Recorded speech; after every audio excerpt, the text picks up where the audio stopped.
తెలంగాణ రాజకీయాల్లో మరో భారీ కుదుపునకు రంగం సిద్ధమవుతోంది.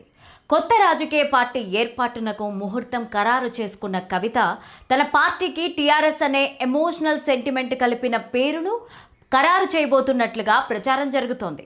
అదే గనక జరిగితే బీఆర్ఎస్ పార్టీకి పెను సమస్య కావచ్చు. ఈ వీడియోని చివరి వరకు చూడండి. ప్లీజ్ లైక్ చేయండి, షేర్ చేయండి, అలాగే బెల్ బటన్ నొక్కి సబ్స్క్రైబ్ చేసుకోవడం అస్సలు మర్చిపోకండి. ఇక హెడ్లైన్స్ చూద్దాం. టీఆర్ఎస్ ని బీఆర్ఎస్ గా మార్చడం కేసీఆర్ అతి పెద్ద రాజకీయ తప్పిదం. కవిత వ్యూహాత్మక అడుగు, బీఆర్ఎస్ ఎమోషనల్ డ్యామేజ్. సిద్ధాంతాల పోరు, తెలంగాణ వర్సెస్ బీహార్. కవిత పాత పార్టీ పేరుతో కొత్త ఎజెండా. తండ్రి వదులుకున్న అస్త్రమే ఇప్పుడు తనకు ఆయుధం.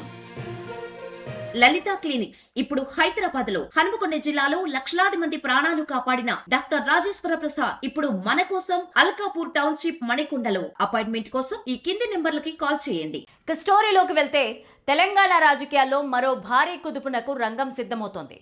కొత్త రాజకీయ పార్టీ ఏర్పాటునకు ముహూర్తం ఖరారు చేసుకున్న కవిత తన పార్టీకి టీఆర్ఎస్ అనే ఎమోషనల్ సెంటిమెంట్ కలిపిన పేరును ఖరారు చేయబోతున్నట్టుగా ప్రచారం జరుగుతోంది. ఒకవేళ అదే గనక జరిగితే బీఆర్ఎస్ పార్టీకి పెను సమస్య కావచ్చు. తెలంగాణ రాష్ట్ర సమితి టీఆర్ఎస్ని భారత రాష్ట్ర సమితి బీఆర్ఎస్గా మార్చడం అనేది కేసీఆర్ చేసిన అతిపెద్ద రాజకీయ తప్పిదమని ఇప్పుడు సొంత పార్టీ నేతలే బహిరంగంగా అంగీకరిస్తున్నారు. జాతీయ రాజకీయాల మోజులో తెలంగాణ అనే అస్తిత్వాన్ని వదులుకోవడం వల్ల ప్రజలతో ఉన్న పేగుబంధం తెగిపోతుందని క్షేత్రస్థాయిలో ఫీడ్బ్యాక్ చెప్తోంది.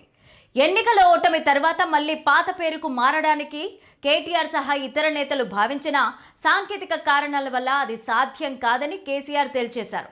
సరిగ్గా ఈ ఖాళీనే కవిత తన రాజకీయ ఎదుగుదలకు అనువుగా మలుచుకుంటున్నారు. ప్రస్తుతం ఎలక్షన్ కమిషన్ వద్ద టీఆర్ఎస్ పేరు ఫ్రీగా ఉందని, దానిని ఎవరైనా వాడుకోవచ్చని కవిత తాజాగా చేసిన వ్యాఖ్యలు బీఆర్ఎస్ నాయకత్వానికి పెద్ద షాక్. ఒకవేళ కవిత నిజంగానే తన కొత్త పార్టీకి టీఆర్ఎస్ అని పేరు పెడితే అది బీఆర్ఎస్ పార్టీకి ఊహించని ఎమోషనల్ డ్యామేజ్ కలిగిస్తుంది. 2 దశాబ్దాల పాటు తెలంగాణ వాదం వినిపించిన ఆ పేరు పట్ల క్యాడర్లో ఇప్పటికీ విపరీతమైన ఆదరణ ఉంది. ఇప్పుడు అదే పేరుతో కవిత ముందుకొస్తే బీఆర్ఎస్ వైపు ఉన్న అసంతృప్త నేతలు, పాత ఉద్యమకారులు ఆమె వైపు మొగ్గు చూపే అవకాశం పుష్కలంగా ఉంది. కవిత తన చిట్చాట్లో మరో కీలక విమర్శ చేశారు. తన పార్టీలో బీహార్ సిద్ధాంతకర్తలు ఉండరని, కేవలం ఆచార్య జయశంకర్ గారి తెలంగాణ సిద్ధాంతాలే ఉంటాయని క్లియర్ చేశారు.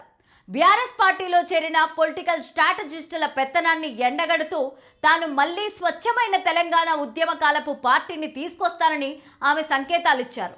ఇది నేరుగా కేటీఆర్ అనుసరిస్తోన్న కార్పొరేట్ తరహా రాజకీయాలపైన ఆమె చేసిన దాడిగా విశ్లేషకులు భావిస్తున్నారు. బీఆర్ఎస్ ప్రస్తుతం నిద్రావస్థలో ఉందని, తెలంగాణ ప్రయోజనాల కోసం పోరాడే శక్తి లేదని కవిత విమర్శిస్తున్నారు. ఒకవేళ ఏప్రిల్ 25న ఆమె ప్రకటించబోయే కొత్త పార్టీ పేరుతో తెలంగాణ సెంటిమెంట్ బలంగా ఉంటే క్షేత్రస్థాయిలో ఉన్న గులాబీ శ్రేణులు అయోమయంలో పడ్డం ఖాయం. బీఆర్ఎస్ కంటే టీఆర్ఎస్ అనే పేరుకే తెలంగాణ సమాజంలో గుర్తింపు ఎక్కువ. ఆ పేరును కవిత గనక సొంతం చేసుకుంటే కేసీఆర్ స్థాపించిన సుదీర్ఘ రాజకీయ వారసత్వాన్ని ఆమె తన వైపు తిప్పుకున్నట్లు అవుతుంది. తెలంగాణ అస్తిత్వమే పునాదిగా ఎదిగిన కేసీఆర్ కుటుంబంలోనే ఇప్పుడు పేరు కోసం పోరు మొదలైంది. తండ్రి వదులుకున్న అస్త్రమే ఇప్పుడు తనయకు ఆయుధంగా మారింది. ఈ పాత పేరు, కొత్త ఎజెండా వ్యూహం తెలంగాణ రాజకీయ చిత్రపటాన్ని ఎలా మారుస్తుందో చూడాలి. ఒకవేళ కవిత టీఆర్ఎస్ను మళ్ళీ బతికిస్తే అది బీఆర్ఎస్ ఉనికికే ప్రమాదకరంగా మారే అవకాశం ఉంటుందా లేదా అన్నది కవిత పనితీరుపైన ఆధారపడి ఉంటుందని అనుకోవచ్చు. మరి ఈ పార్టీ పేరుమైనా మీరేమనుకుంటున్నారు? ప్లీజ్ కామెంట్ సెక్షన్లో తెలియజేయండి.